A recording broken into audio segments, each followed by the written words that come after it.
your connection in Southern Oregon and Northern California. This is News 10 at 6.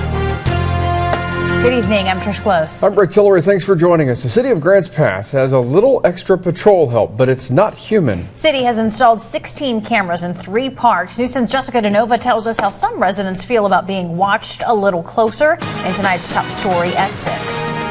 The city of Grants Pass is watching you from above.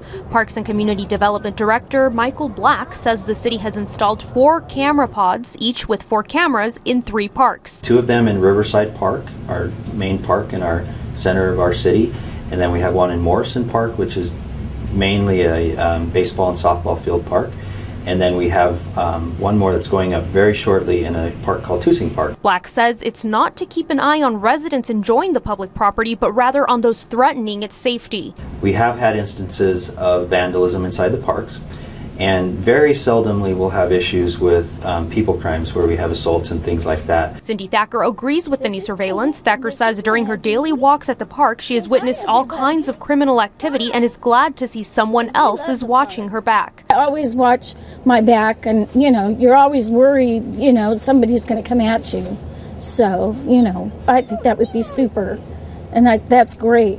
They're looking out for us and community and, make it safe and enjoy the park. Black says those 16 extra eyes watching over the community cost the city $7,000 each, and though they're there to stay, they can look further if necessary with a little help from a 911 operator. Have the ability to log onto the camera in real time and even adjust the camera if something's happening in the park to kind of see if they can see that from the camera and start recording the incident. Danny Perez says he'll take all the help he can get when it comes to keeping his grandson safe. There are people that should not be hanging out at playgrounds looking at little kids.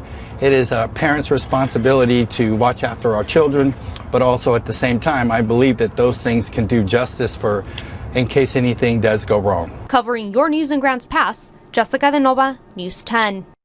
Parks and Community Development Director says the cameras were budgeted for a few years back and says if they prove successful, you may see more popping up in the future.